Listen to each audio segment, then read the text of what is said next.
ने यह इंस्ट्रक्शन दिया तो ये सुनकर रॉकी ने मन ही मन में राहत की सांस ली थी, क्योंकि कम से कम उसकी जान तो बच गई थी। हालांकि उसका शरीर दर्द से पूरी तरह से टूटा जा रहा था, लेकिन वो अब और देर नहीं करना चाहता था और इसीलिए देर ना करते हुए उसने राजवीर के स्वागत की तैयारी करनी शुरू कर दी थी। इस बार सम्राट की खुशी का कोई ठिकाना नहीं था। रॉकी को जिम्मेदारी सौंपने के बाद अगले ही पल वह फटाफट से अपने शानदार बाथरूम में आया और जाकर उसने फैंटास्टिक शावर लेना शुरू कर दिया था। इस वक्त उसके चेहरे पर एक रहस्यमयी मुस्कुराहट थी और कहीं ना कहीं राजवीर का ग्रैंड वेलकम करके वह स्पेशली उसे इस बात का एहसास करना चाहता था कि शुरू से ही राजवीर ने अरमान को सम्राट से ज्यादा इंपॉर्टेंस दी थी। लेकिन अब सब कुछ बदल चुका था, क्योंकि राजवीर का सबसे ज्यादा ध्यान सम्राट ने रखा है और उसकी जान उसने बचाई है। तो इसीलिए आज सम्राट राजवीर को इस बात का पूरी तरह से रियलाइज करवाना चाहता था कि राजवीर को जिस अरमान पर शुरू से ही इतना ज्यादा यकीन और घमंड था कि उसके जितना इंटेलिजेंट कोई हो ही नहीं सकता है, वो धोखेबाज निकला। लेकिन कहीं ना कहीं सम्राट आज पूरी तरह से तड़प रहा था राजवीर के मुंह से अपने लिए तारीफ सुनने के लिए, और जल्द ही वह फटाफट से अपना तौलिया पहनकर वॉशरूम से बाहर निकला। जैसे ही वह वॉशरूम से बाहर निकला, उसने अपने लंबे चौड़े लोहे जैसे शरीर को आईने में देखा और उसके बाद बेड पर पड़े हुए अपने महंगे सूट को देखा और एक रहस्यमयी मुस्कुराहट उसके चेहरे पर आ गई। और जैसे ही वह अपना सूट उठाने के लिए आगे बढ़ा, अचानक ही उसे अपने कमरे में यहाँ वहां सिगार का धुआं उड़ता हुआ नजर आने लगा। अब सम्राट एक पल के लिए ठिठक गया और जैसे ही धुएं में उसे एक जाना पहचाना चेहरा दिखाई दिया, तो वैसे ही सम्राट की आंखें आश्चर्य से बड़ी हो गई थीं, क्योंकि उसके सामने कोई और नहीं बल्कि दैट ग्रेट डेविल अरमान सिंघानिया बैठा हुआ था। अरमान सिंघानिया को अपने सामने देखकर अचानक ही सम्राट के चेहरे पर एक कड़वी सी मुस्कुराहट उभर आई और वो सिर्फ तौलिया लपेटे हुए ही बेपरवाह अंदाज में अरमान के सामने जाकर अगले ही पल खड़ा हो गया था।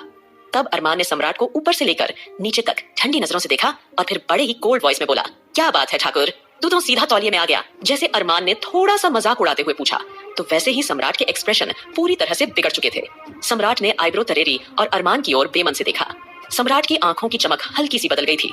कहीं ना कहीं सम्राट अरमान को तिरछी नजर से घूरते हुए सोचा रहा था, अरमान को उसके ठिकाने के बारे में कैसे पता चला। बड़े बड़े गुंडे मवाली, पुलिस, कोई भी शख्स आज तक ब्लैक डेविल के ठिकाने का पता नहीं लगा पाया था, लेकिन अरमान जिस तरह से धैर्य से बेपरवाह अंदाज में सम्राट के सामने बैठा हुआ था, यह देखकर तो सम्राट की हैरानी का कोई ठिकाना नहीं था।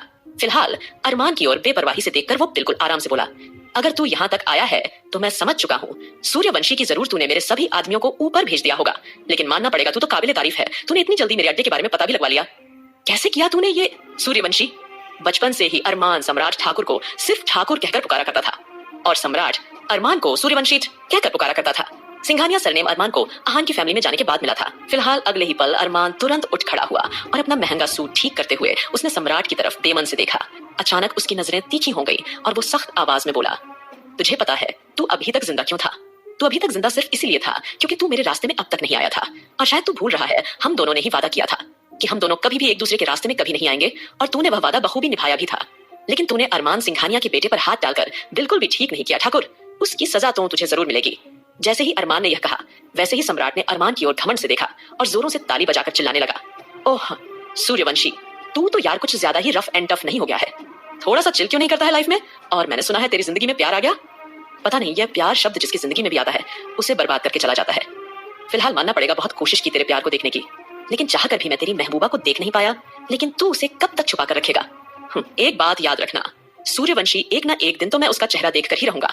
आखिर मैं भी तो देखूं अरमान सूर्यवंशी जैसे पत्थर दिल इंसान को किसकी मोहब्बत ने बदल कर रख दिया। जैसे ही सम्राट ने थोड़ा सा व्यंग में यह कहा, वैसे ही अरमान ने तुरंत अपने हाथों की मुट्ठियों को कसकर बंद कर लिया था। इसका मतलब साफ था कि वह अपने अंदर भड़क रहे गुस्से को कंट्रोल करने की कोशिश कर रहा था। अचानक अरमान के चेहरे पर एक कड़वी सी मुस्कुराहट उभर आई और वह सम्राट की आंखों में आंखें डालकर एक एक शब्द पर जोर देते हुए बोल रहा था, तू जानता है तू सपना अच्छा देख रहा है, लेकिन जिस दिन तूने अरमान सिंघानिया के अंश को अगवा करने की कोशिश की, उसी दिन तूने अपने डेथ सर्टिफिकेट पर सिग्नेचर कर दिए थे। और रही बात मेरी मोहब्बत को देखने की, तो तेरा ये सपना सपना ही रह जाएगा और मुझे अफसोस के साथ ये कहना पड़ रहा है, इसी सपने के साथ तू इस दुनिया से चला जाएगा। और शायद तू भूल गया, तुझे मैंने पहले ही समझाया था कि मेरे रास्ते में कभी मत आना, वरना नेक्स्ट टाइम अगर तू मुझे मिलेगा तो मैं तुझे मौत के घाट उतार दूंगा।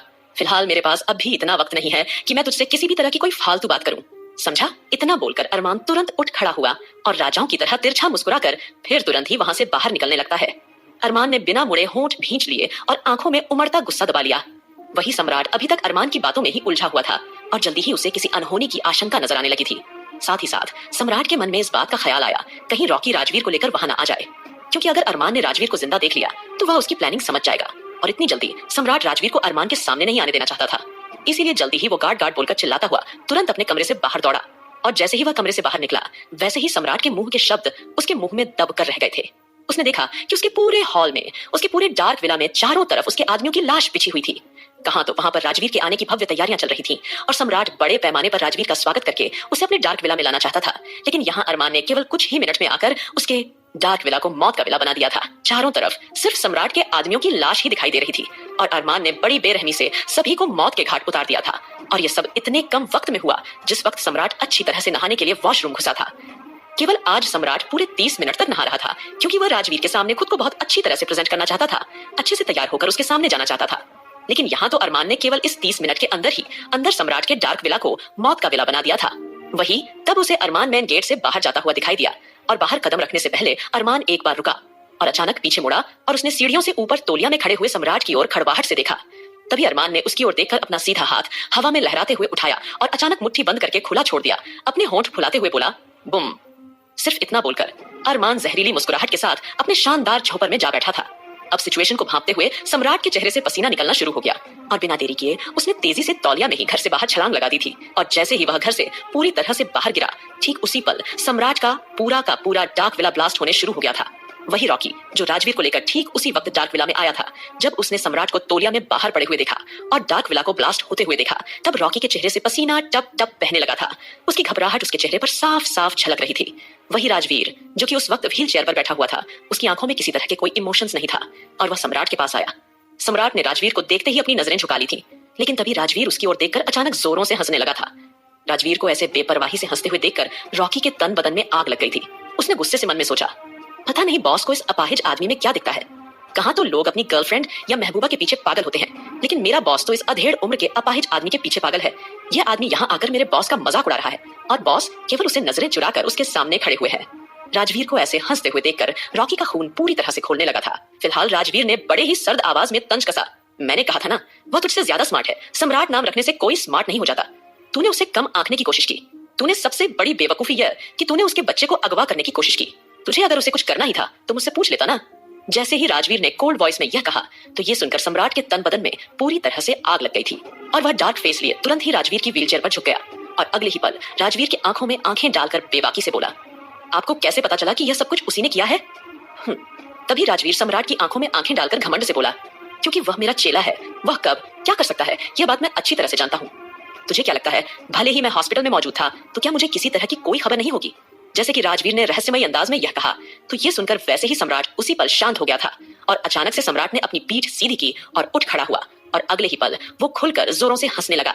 अब जैसे ही सम्राट बेपरवाही से हंसने लगा, उसे देखते ही राजवीर भी उसके साथ डरावनी सी हंसी हंसने लगा था। वही रॉकी अब कंफ्यूजन से अपना सर खुजाने लगा था कि आखिरकार इन दोनों को हुआ क्या है और ऐसा क्या इन्होंने जोक पास किया है जो ये दोनों इतनी बुरी तरह से हंस रहे हैं।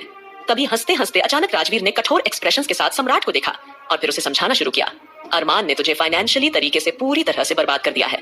उसने न केवल तेरा डार्क विला उड़ा दिया, बल्कि जितनी भी तेरी नाइजीरिया के अंदर प्रॉपर्टी बैंक बैलेंस था वो सब कुछ वह जब्त कर चुका है। अब मेरी बात ध्यान से सुन, जिस जिस देश में तूने जितनी भी प्रॉपर्टी खरीदी है, जितना भी तूने अब तक बैंक बैलेंस बनाया है, उन सब को बेचकर पैसा इकट्ठा कर। तब तक मैं तेरा ये डार्क विला एक बार फिर से तैयार करवाता हूँ। और अभी कुछ दिनों के लिए ठंड रख। अरमान को इस गलत फहमी में जीने दे कि तेरी मौत हो चुकी है। और रही बात अरमान की, उसका इंतजाम मैं कर चुका हूँ। अब सिर्फ हमें तमाशा देखना है, सिर्फ तमाशा। मैंने उसका कुछ ऐसा इंतजाम किया है जिससे उसकी जान तो नहीं जाएगी, लेकिन उसकी जान से भी प्यारी चीज उसे छीन जाएगी। यह बोलते हुए राजवीर चेहरा बड़ा ही खतरनाक लग रहा था। वही सम्राट के चेहरे पर एक रहस्यमयी मुस्कुराहट थी। आखिरकार उसे अपने गुरु के टैलेंट पर पूरी तरह से यकीन था कि उसका गुरु कितना बड़ा कमीना है और वह कब क्या कर सकता है, इसके बारे में उसे अच्छी तरह से अंदाजा था। फिलहाल सम्राट ने गहरी सांस ली और अपने तौलिए को लपेटते हुए रॉकी को देखकर आईब्रो उचकाते हुए कहा, जाकर चॉपर रेडी करवाओ। उसकी बात सुनकर अगले ही पल रॉकी थोड़ा सा हकलाते हुए बोला, लेकिन बॉस सब कुछ तो तबाह हो चुका है। इतना ही नहीं, जहां पर आपके जितने भी प्राइवेट जेट और चॉपर थे वह सब भी ब्लास्ट हो गए हैं। रॉकी को जैसे ही ये नोटिफिकेशन मिली तो उसने वैसे ही सम्राट को बताया। सम्राट को कोई आश्चर्य नहीं हुआ और उसने अचानक राजवीर की ओर तिरछी नजर से देखा। तभी राजवीर ने तुरंत एक मैसेज किसी को भेजा और सम्राट को देखकर रोबदार आवाज में बोला, जाओ जाकर पहले कुछ पहन लो, चोपर 5 मिनट में तुम्हारे पास आ जाएगा और तुम्हें किस देश में कहा जाना है, किस जगह जाना है, वहां जाओ और थोड़े दिन तक पैसा वगैरह इकट्ठा करो।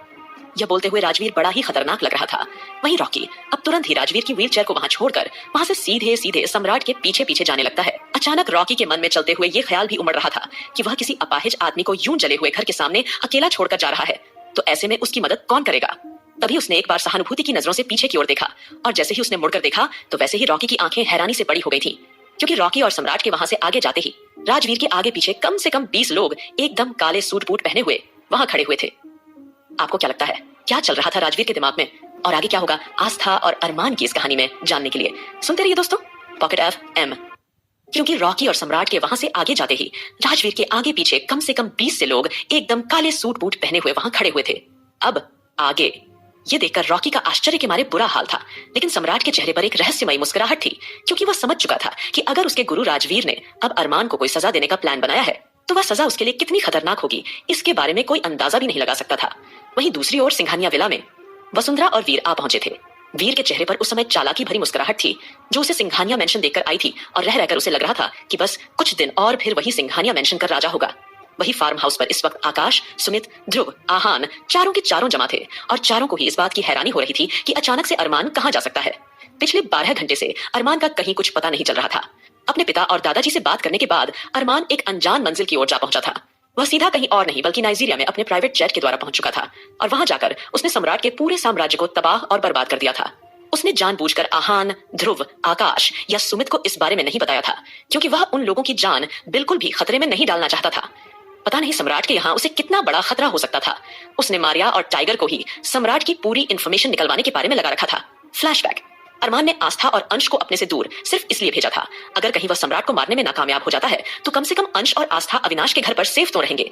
इसलिए सोच समझकर उसने उन्हें वहां भेजा था, क्योंकि जिस वक्त सम्राट ने अंश को अगवा करवाने की कोशिश की थी उसी वक्त अरमान ने ठान लिया था कि वह बहुत जल्द सम्राट का अंत कर देगा। इसीलिए उसे मजबूरी में आस्था को खुद से दूर भेजना पड़ा, और जब से उसे यह पता चला कि वीर रामचंद्र उसका सगा भाई है, तब से उसके दिमागी हालत और भी ज्यादा बिगड़ चुकी थी, और उसका गुस्से के मारे बुरा हाल था। और फिलहाल वह बिना किसी को बताए प्राइवेट जेट के वहां द्वारा पहुंच चुका था, और मारिया ने उसे पूरी इंफॉर्मेशन दे दी थी, और ये सारी इंफॉर्मेशन उन्होंने विवेक सिंघानिया से निकलवाई थी। विवेक को उन्होंने इस तरह से अंडरग्राउंड किया था कि कोई भी विवेक के बारे में पता नहीं लग पाया था। लेकिन रॉकी ने जिन आदमियों को विवेक का पता लगाने के लिए भेजा था, मारिया ने उनका पीछा करवाया और उनसे मारपीट करवाकर उसने यह खबर उनसे उगलवाई थी कि डाक विला कहां पर है, और वह खबर उसने अच्छी तरीके से अरमान तक भिजवा दी थी। कहीं ना कहीं अरमान मारिया के इस कारनामे से काफी खुश भी हुआ था। हालांकि मारिया प्रेग्नेंट थी, लेकिन प्रेगनेंसी में भी वह इतनी ज्यादा मजबूत और शक्तिशाली थी कि कोई भी उसका मुकाबला नहीं कर पाता था।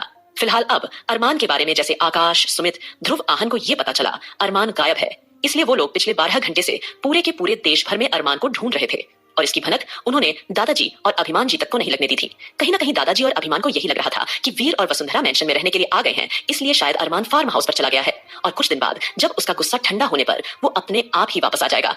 आहान, ध्रुव या किसी ने भी दादाजी को इस बात की खबर नहीं लगने दी थी कि अरमान फार्म हाउस पर है ही नहीं, बल्कि वह कहीं और गया हुआ है। अब तक ध्रुव और आहान की आंखों में आंसू आ गए थे।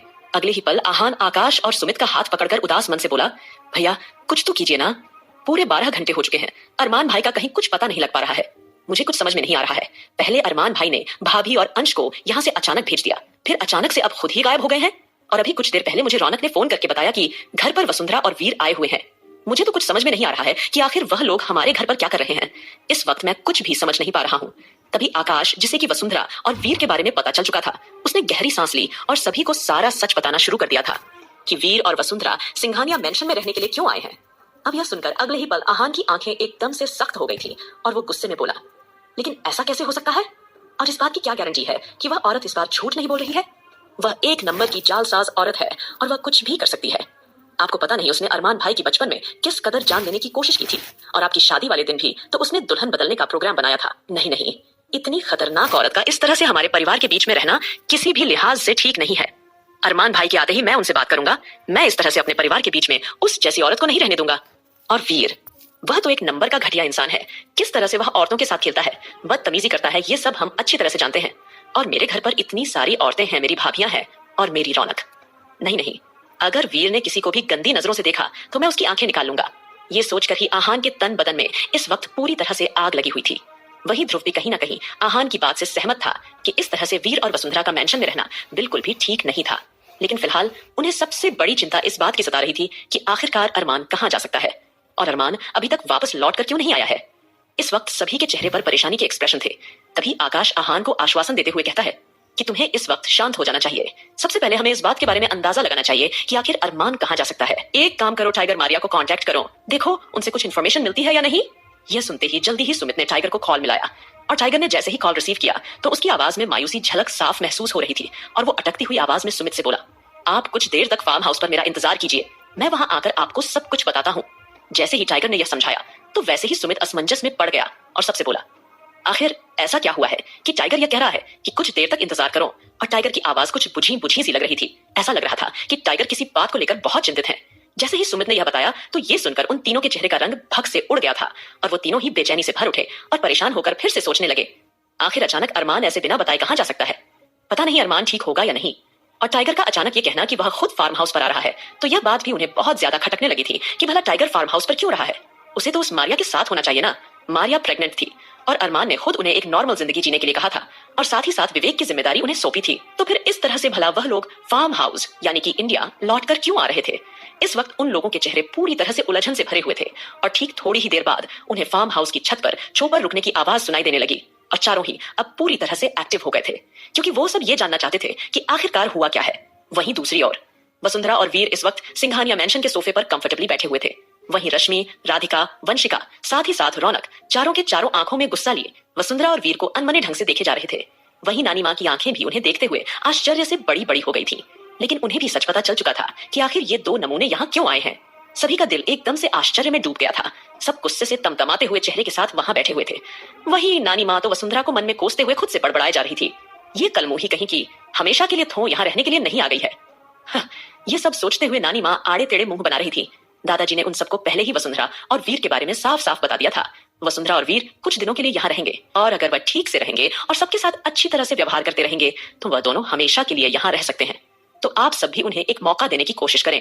दादाजी ने हाथ जोड़कर सभी से ऑलमोस्ट रिक्वेस्ट की थी, तो सभी दादाजी को मना नहीं कर पाए थे क्योंकि दादाजी को जब से यह पता चला था कि वीर की रगों में उनके बेटे का खून दौड़ रहा है, तब से उन्हें वीर से एक अलग ही तरह का अटैचमेंट महसूस होने लगा था। वहीं वसुंधरा के इशारे पर वीर ने भी उठकर दादाजी को प्रणाम किया था और अभिमान जी के पैर छुए थे, लेकिन अभिमान जी उसके सर पर हाथ नहीं रख पाए थे क्योंकि इतनी जल्दी उनके दिल की नफरत भला कैसे खत्म हो सकती है। वहीं रश्मि, रौनक, राधिका और वंशिका चारों के चारों सिर्फ और सिर्फ अपने मन में कुड़ती हुई वसुंधरा को मुंह बनाते हुए देख रही थी क्योंकि दादाजी ने उन लोगों से हाथ जोड़कर रिक्वेस्ट की थी कि वह कुछ दिनों तक उन्हें बर्दाश्त कर लें। अगर वह ठीक से रहते हैं तो वह यहाँ रह सकते हैं, वरना उन्हें बाहर का रास्ता दिखा दिया जाएगा।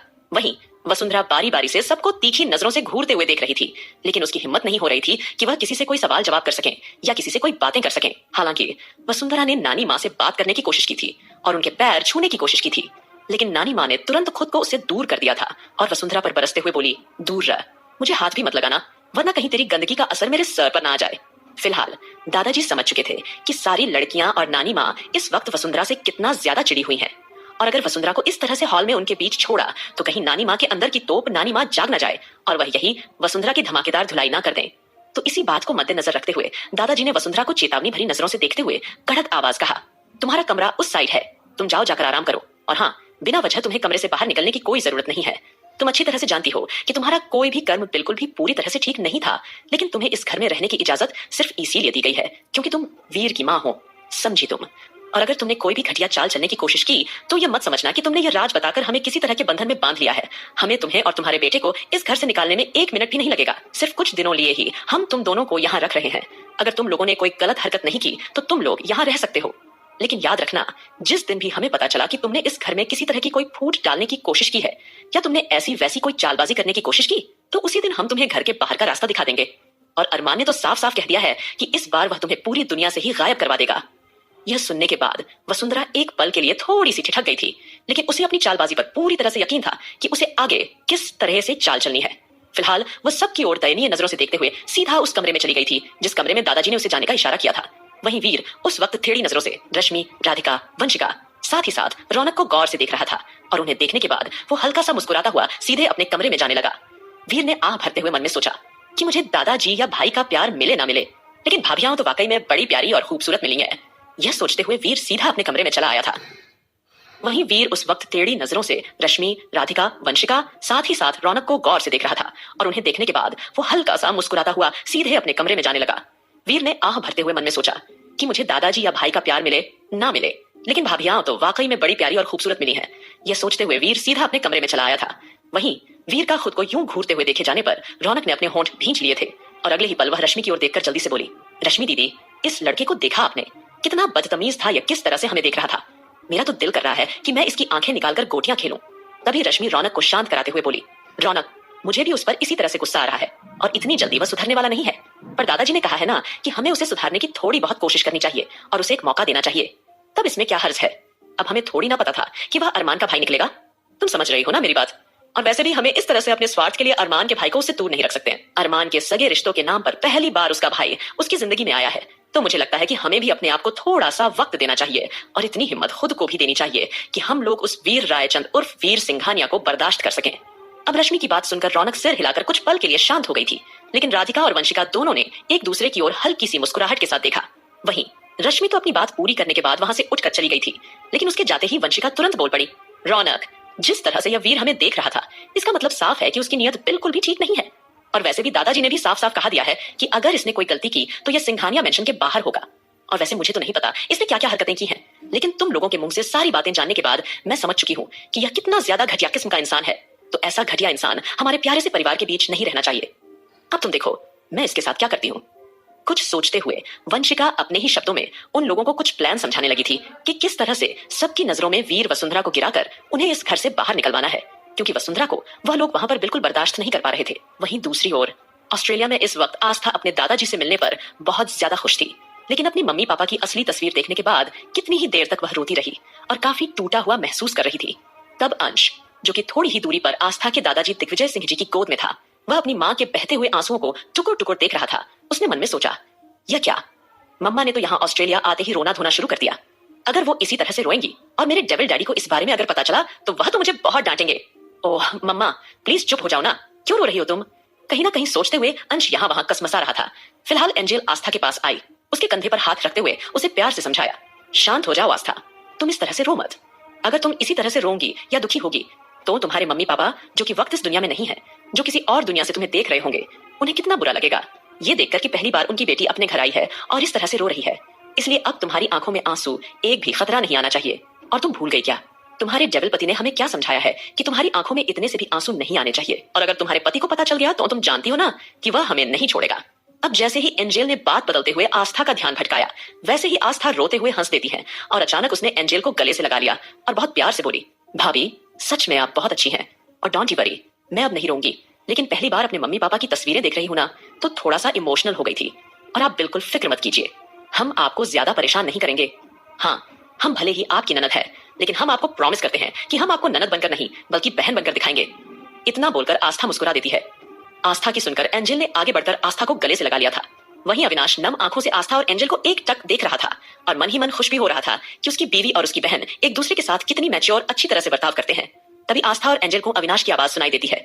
अविनाश आस्था को देखकर हल्की मुस्कान के साथ बोल रहा था, अब आप दोनों मेरी बात ध्यान से सुनो, ये रोना धोना यहाँ बिल्कुल भी नहीं चलेगा। और आस्था, मैं जानता हूँ कि तुम मम्मी पापा की फोटो को पहली बार देख रही हो, इसीलिए तुम्हें उनकी कमी बहुत ही ज्यादा महसूस हो रही होगी, लेकिन मैं यहाँ पर तुम्हें खुशियां देने के लिए लेकर आया हूँ, न कि रुलाने के लिए।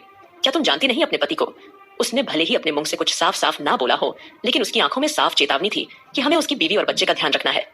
ठीक है। ये सुनते ही आस्था मुस्कुरा उठी। फिर दादाजी आस्था को मुस्कुराकर देखते हुए अचानक बोल पड़े, जैसा हमने सोचा था, हमारी गोरी के लिए बिल्कुल वैसा ही पति उसे मिला है, हमसे भी ज्यादा प्यार करने वाला। यह बोलते हुए उसके दादाजी थोड़ा सा इमोशनल हो गए थे। फिर उन्होंने आस्था को गले से लगा लिया था। आस्था भी अपने दादाजी की दिल की हालत समझ रही थी, इसलिए वो बात को हंसी में टालते हुए बोली, दादाजी आप बिल्कुल भी परेशान मत होइए, हम आपसे वादा करते हैं कि अब हम बिल्कुल भी दुखी या मायूस नहीं होंगे और अपना बहुत ज्यादा ख्याल रखेंगे। तभी अविनाश बोला, गोरी आज तुम अच्छी तरह से सारा दिन यहाँ आराम कर सकती हो, अपना घर अच्छी तरह से देख सकती हो, लेकिन कल से तुम्हें सिर्फ और सिर्फ घूमने जाना है। ओके, मैं तुम्हें पूरी की पूरी कंट्री घुमाऊंगा, तुम जहां जाना चाहती हो वहां जाना। और पता है, यहाँ पर आधे से ज्यादा कॉम्प्लेक्स तो मेरे ही है, जो कि मैं अब तुम्हारे नाम कर चुका हूँ, तो वो सब कुछ तुम्हारे ही है और तुम ही उनकी असली ऑनर हो। इसीलिए तुम जहां मर्जी वहां जाकर आराम से शॉपिंग वगैरह कर सकती हो, जो चाहे वो अपनी मर्जी से खरीद सकती हो। अविनाश की बात सुनकर आस्था मुस्कुराई और ना में सिर हिलाते हुए बोलती है, मुझे कुछ भी नहीं चाहिए भाई, और वैसे भी मैं यहाँ सिर्फ आप लोगों के साथ अच्छा क्वालिटी टाइम स्पेंड करने के लिए आई हूँ, शॉपिंग करने के लिए नहीं। आस्था की बात सुनकर अगले ही पल एंजल ने तुरंत आस्था का हाथ अपनी ओर खींचते हुए आश्चर्य से कहा, पागल हो गई क्या? आस्था चुपचाप, हाँ मैं अपना सर हिलाते रहो, तुम्हें शॉपिंग नहीं करनी तो मुझे करवा देना। ओके, वैसे भी तुम्हारा भाई तुम्हारे लिए दिल खोलकर खर्च कर रहे हैं, इसलिए इनकार मत करो। पता है तुम्हें, जब भी मैं शॉपिंग के बारे में बोलती हूँ तो ये हमेशा आनाकानी करते रहते हैं। अब जैसे ही एंजेल ने अपने पति की शिकायतें गिनवानी शुरू की, तुम वैसे ही आस्था मुस्कुरा देती है और आस्था ने कंधे उचका दिए जैसे कहना चाह रही हो, ठीक है भाभी। आस्था अविनाश की ओर देख के चंचलता से बोली, ठीक है भाई, लेकिन मैं नहीं चाहती कि आप मेरी वजह से अपना कोई काम खराब करें। मैं और एंजल भाभी एक साथ जाकर शॉपिंग कर लेंगे और अंश को तब तक दादाजी संभाल लेंगे। अब यह सुनकर दादाजी एक्साइटेड गए और खुश होकर बोले, बहुत बहुत धन्यवाद बेटी, तुमने अंश को मेरे साथ रखने का फैसला किया, और वैसे भी अब मैं इस लिटिल चैंप के बिना बोर हो जाऊंगा। जैसे ही दिग्विजय जी ने अंश को पुचकारते हुए ये कहा, वैसे ही अंश मुस्कुरा दिया। अंश को फीडिंग वगैरह बोतल से ही कराई जाती थी और तो वहां पर नौकरों की फौज मौजूद थी, तो आस्था को अंश की सुरक्षा या अंश की भूख या किसी चीज को लेकर आस्था को बिल्कुल भी फिक्र नहीं थी। लेकिन फिलहाल उसने एंजेल से कहा कि वह बस जस्ट गई और अभी तैयार होकर आती है। यह बोलकर आस्था अपने कमरे में चली गई थी और वही एंजेल भी तैयार होने के लिए कमरे में गई। कहीं ना कहीं एंजेल भी काफी खुश थी कि चलो उसे आज कितने दिनों के बाद आउटिंग करने का मौका मिलेगा। वहीं अविनाश ने सोचा कि इतने दिनों तक वैसे भी वह इंडिया में रहकर लैपटॉप के द्वारा ही काम कर रहा था, कई महीनों से वह इंडिया में ही था, तो इसलिए उसे अब अपने ऑफिस जाना चाहिए और अपने काम संभालना चाहिए। आस्था बिल्कुल ठीक कह रही है, उसे हर वक्त आस्था के साथ भी नहीं रहना चाहिए, वरना वो शायद खुलकर एंजॉय न कर पाएगी। और वह यहाँ पर थोड़े दिनों के लिए घूमने फिरने के लिए आई है, तो उसे एंजेल के साथ घूमने फिरने देना चाहिए। उसकी मर्जी के अकॉर्डिंग ये सोचते हुए अविनाश अब जल्दी तैयार होकर अपने ऑफिस के सफर पर निकल चुका था और एंजेल भी अब तैयार होकर बाहर आई। एंजेल ने एक बेस्ट ड्रेस पहनी थी। हालांकि जब से वह इंडिया में थी तब से उसने नॉर्मल इंडियन ड्रेस पहनना शुरू कर दिया था, लेकिन वापस से अपने देश अपनी कंट्री में आने के बाद एंजेल ने एक बार फिर से खुद को वेस्टर्न लुक में ढाल लिया था। वही आस्था ने अरमान की पसंद का एक अनारकली सूट पहना था और जैसी वह तैयार होकर बाहर आई तो अगले ही पल एंजेल उसे देखकर मुस्कुराई और उसकी तरफ देख के एकदम से बोली, क्या तुम मेरे साथ ये कपड़े पहनकर बाहर चलने वाली हो? एंजेल शब्द सुनते ही आस्था ने अपने कपड़ों को गौर से देखते हुए कहा, क्या हुआ भाभी, इन कपड़ों में क्या दिक्कत है? अगले ही पल जल्दी से एंजेल आस्था के पास चली आई और उसका हाथ थामकर पलक झपकाते हुए बोली, इन कपड़ों में कोई परेशानी नहीं है और यकीन मानो तुम इन कपड़ों में बहुत ही ज्यादा खूबसूरत लग रही हो, लेकिन क्यों ना तुम अपनी पर्सनालिटी को थोड़ी बहुत चेंज कर लो। एंजेल आस्था से यह सवाल पूछने से रोक नहीं पाई। जैसे एंजेल ने यह कहा तो ये सुनकर आस्था कंफ्यूजन से एंजेल की ओर ना समझी में देखने लगी। तब एंजेल एकदम से हंसी, फिर आस्था को धीमी आवाज में समझाती है, देखो ये तुम्हारा ससुराल नहीं है, इनफैक्ट तुम्हारा वो डेविल पति भी यहाँ कहीं आसपास नहीं है, तो क्यों ना तुम थोड़ा सा खुद को चेंज करो। और वैसे भी आस्था पति लोगों को ना हर वक्त एक जैसे लुक में पत्नी पसंद नहीं आती है, तो इसीलिए बीवियों को अलग अलग रूप धारण करने के लिए खुद को थोड़ा सा चेंज कर लेना चाहिए। अब यह सुनकर आस्था थोड़ा सकपका गई थी, लेकिन फिलहाल वो मुंह बनाते हुए एंजेल की तरफ देखते हुए हिचकिचा के बोली, लेकिन भाभी मुझे इसी तरह के कपड़े पहनना पसंद है और मैं इसी तरह के कपड़ों में कंफर्टेबल फील करती हूँ। मुझे नहीं लगता कि मुझे चेंज करने की कोई जरूरत है और मेरे पति अरमान जी को मैं इन्हीं कपड़ों में सबसे ज्यादा खूबसूरत लगती हूँ। जैसे ही आस्था ने अपने बालों को थोड़ा सा संवारते हुए यह कहा तो ये सुनते ही एंजेल मुस्कुराई और बेपरवाही से कंधे उचकाते हुए बोली, ओह आस्था, मैं जानती हूँ कि तुम कितनी खूबसूरत हो और तुम्हारा पति भी तुम्हें इन्हीं कपड़ों में बेहद खूबसूरत समझता है, लेकिन सपोज करो तुम्हारे पति इतना बड़ा बिजनेसमैन है, उसके आसपास एक से बढ़कर एक हॉट और खूबसूरत लड़कियां रहती हैं जो कि छोटे छोटे कपड़े पहनती हैं। क्या तुमने कभी ट्राई किया कि वेस्टर्न ड्रेस में तुम कैसी लगोगी? अच्छा चलो, अब मैं तुम्हारा वार्डरोब सेट करूंगी और इन 15 दिनों तक तुम बिल्कुल यह बात भूल जाओगी कि तुम शादीशुदा हो। तुम्हें बिल्कुल नॉर्मल लड़कियों के जैसी जिंदगी जीनी है। हाँ, वापस से मेंशन जाने के बाद शायद उसको देखकर तुम्हें याद आ जाएगी कि तुम शादीशुदा हो। जैसे ही एंजेल ने इस तरह की बातें की, आस्था मुस्कुराते हुए हामी भरी, ठीक है भाभी, जैसा आपको ठीक लगे वैसा करो। वैसे भी आस्था सोचने रही थी कितने दिनों से उसने कोई मौज मस्ती और धमाल नहीं मचाई है और लास्ट टाइम उसने रौनक की गोद भराई में थोड़ा बहुत एंजॉय किया था। आस्था की तो अपनी गोद भराई भी नहीं हुई थी क्योंकि जिस वक्त वो प्रेग्नेंट थी उस वक्त राजवीर को मारने का जुनून उसके सर पर सवार था, तो इसीलिए उस वक्त आस्था के डर के चलते गोद भराई की रस्म नहीं हो पाई थी। लेकिन फिलहाल रौनक की रस्म में उसने दिल खोलकर मस्ती की थी और फिलहाल आस्था भी अपने इस ऑस्ट्रेलिया के ट्रिप को एकदम यादगार बनाना चाहती थी, इसलिए उसने एंजेल से कहा, ठीक है भाभी, इस वक्त मैं आपके देश आपकी कंट्री में हूँ, तो आप जैसा कहेंगी मैं वैसे ही करूंगी। बस मैं यहाँ से ढेर सारी प्यारी मनमोहन यादें अपने साथ लेकर जाना चाहती हूँ। आस्था की बात सुनकर एंजेल मुस्कुरा देती है और उसके माथे को चूम कर बोली, यह हुई ना बात, अब देखो हम दोनों ननद भाभी मिलके किस तरह से धमाल मचाती हैं। यह बोलकर वह दोनों साथ में हंस देती है। जल्दी ही एंजेल और आस्था तैयार होकर नीचे जाने लगी थी और जैसे ही आस्था ने अपने दादाजी के गोद में अपने बेटे को देखा तो वो जल्दी से उसके पास जाकर उसने उसके माथे को चूमते हुए कहा, आप बड़े नानू को बिल्कुल भी परेशान नहीं करेंगे। मम्मा अभी गई और अभी आई, ठीक है ना? वही अंश जो कि अपनी टिमटिमाती हुई सुंदर आंखों से आस्था को ही टकटकी लगाए देख रहा था और ऐसा लग रहा था कि वह कहना चाहता हूँ कि मम्मा आप जहां भी जा रही हैं प्लीज अपना ध्यान रखना और खुद को कुछ मत होने देना। वही अंश जो कि अपनी टिमटिमाती हुई सुंदर आंखों से आस्था को ही टकटकी लगाए देख रहा था और ऐसा लग रहा था कि जैसे वह कहना चाहता हो कि मम्मा आप जहां भी जा रही है प्लीज अपना ध्यान रखना और खुद को कुछ मत होने देना। अगर आपका बाल भी बांका हुआ तो मेरा डेविल डैडी मुझे नहीं छोड़ेगा। कहीं ना कहीं अंश ये सोचता हुआ उल्टे सीधे मुंह बना रहा था और आस्था उसकी क्यूटनेस देखकर उसके गालों को चूम कर बोली, मेरा प्यारा बच्चा, मुझे पूरी उम्मीद है कि अपना पूरा ख्याल रखेगा। तब दिग्विजय सिंह जी ने आस्था के सर पर हाथ रखते हुए कहा, बेटे तुम्हें परेशान होने की कोई जरूरत नहीं है, मैं हूं ना, मैं उसका पूरी तरह से ख्याल रखूंगा, तुम लोग जाओ और खूब मौज मस्ती करो। इतना यह बोलकर उन्होंने आस्था को वहां से जाने का इशारा किया और आस्था जल्दी ही एंजेल के साथ बाहर की ओर चल पड़ी थी। जैसे ही आस्था बाहर गई उसने देखा कि एक साथ लाइन से कम 40 से 50 गाड़ियां खड़ी हुई थी। इतनी सारी गाड़ियों को वहां देखकर आस्था एक पल के लिए हैरान हो गई और साथ ही साथ कितने सारे बॉडीगार्ड्स भी वहां थे अब आस्था जैसे ही आगे जाने लगी, कितने सारे बॉडीगार्ड्स उसके पीछे पीछे चलने लगे थे। यह देखकर आस्था का माथा ठनका और वह एक गार्ड को गुस्से में घूर कर बोली, यह क्या बदतमीजी है, आप लोग मेरे पीछे पीछे क्यों आ रहे हैं। आस्था की बात सुनकर वह गार्ड एक दूसरे की शक्ल ना समझी में देखने लगे, क्योंकि उन्हें आस्था की लैंग्वेज समझ नहीं आ रही थी। इसलिए एंजेल ने उन्हें इंग्लिश में क्वेश्चन करना शुरू कर दिया कि वह लोग क्यों आस्था के पीछे पीछे आ रहे हैं। तब उन्होंने एंजेल को बताया कि अविनाश सर ने उन्हें अपनी बहन की केयर करने के लिए उनके पीछे पीछे लगाया हुआ है और गौरी मैडम जहां भी जाएंगी गार्ड्स के साथ जाएंगी, सारी कार भी उनकी सिक्योरिटी के लिए उनके साथ जाएंगी। अब जैसे ही एंजेल ने अपनी भाषा में आस्था को सारी बातें समझाई, आस्था के चेहरा का रंग एकदम से फीका पड़ गया और वह तुरंत ही वहीं मेंशन के बाहर बनी एक बेंच पर बैठते हुए बोली, अब मुझे